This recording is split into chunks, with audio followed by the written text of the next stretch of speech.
আচ্ছা, এখন যে তোমাদের আমি মুভিটার কথা বলবো, এই মুভিটা একটা বক্সারের উপর তার জীবন, তার লাইফ এবং মেন্টাল যে স্ট্রাগল, সে সমস্তটাকে পর্দার মধ্যে ফুটিয়ে তুলেছে। তো সেই নিয়েই মুভি 2024 সালে এই মুভিটা রিলিজ করেছিল এবং এখন হিন্দি ডাবে অ্যাভেলেবেল আছে।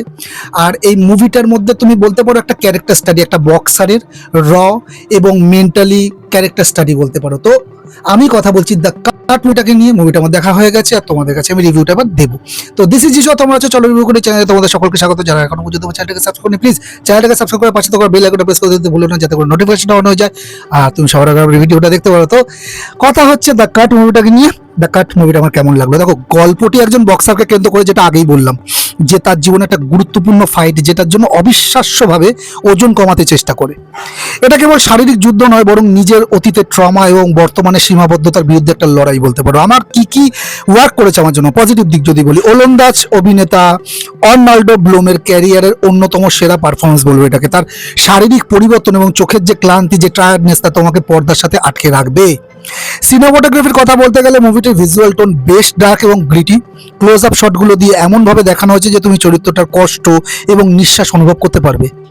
আর এটি কেবল একটা স্পোর্টস ড্রামা নয়, কিন্তু মানুষের অবসেশন বা কোনো কিছুর প্রতি চরম আসক্তি একজন মানুষকে কতটা নিচে নামাতে পারে তা এখানে দারুণভাবে ফুটে উঠেছে। সাউন্ড ডিজাইনের যদি কথা বলি, দেখো বক্সিং রিংয়ের শব্দ আর নিঃশ্বাসের আওয়াজগুলো কিন্তু মুভিটাকে এক ধরনের থ্রিলার ভাইব দিয়েছিল কিছু কিছু জায়গায়। আমি এবার নেগেটিভ ইস্যু যদি বলি, দেখো এই মুভিটার পেসিং কিছুটা ধীর। যারা ফাস্ট পেস অ্যাকশন মুভি পছন্দ করো তাদের কিছুটা অংশ বোরিং লাগতে পারে।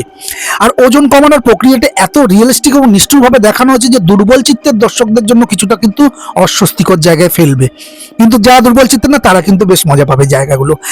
আর গল্পের মূল ফোকাস যেহেতু শুধুমাত্র ওজন কমানো এবং রিংয়ের প্রস্তুতি নিয়ে, তাই মাঝে মধ্যে মনে হতে পারে একই দৃশ্য বারবার ঘুরিয়ে ফিরিয়ে দেখানো হচ্ছে।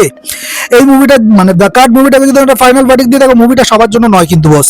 এটি একটি র এবং গ্রিটি সিনেমা। তুমি যদি এমন সিনেমা পছন্দ করো যেখানে মানুষের ইচ্ছা শক্তি আর যন্ত্রণার চরম সীমা দেখানো হবে, তবে এটি তোমার জন্য কিন্তু ওয়াচ লিস্টে থাকতে হবে। তবে মনে রাখো, এটা কিন্তু কোনো ফিল গুড মুভি নয়, বরং এটা তোমাকে কিছুটা বিচলিতই করবে। আমি এই মুভিটাকে রেটিং করছি 3.5 আউট অফ 5। আমি মুভিটাকে নিয়ে কিন্তু আমার এক্সপেকটেশন খুব একটা ছিল না, কিন্তু তাও বলবো মুভিটা কিন্তু দারুণ লেগেছে আমার। কিছু খামতি থাকলেও মুভিটা একবার দেখে ফেলো, এনজয় করবে। আর যারা যেটা বললাম দুর্বল চিত্তের মানুষদের জন্য কিন্তু এই মুভিটা নয়, দূরে থাকো। এই ছিল আমার দ্য কাট মুভিটাকে নিয়ে অল ওভার রিভিউ। যারা এখনো পর্যন্ত দেখে ফেলেছো তারা তাদের ফিলিংস আমার কমেন্টের মাধ্যমে জানাতে পারো, আমি কিন্তু সমস্ত কমেন্টের উত্তর দিয়ে থাকি।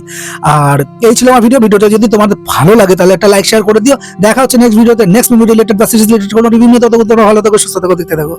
চলো রিভিউ করি।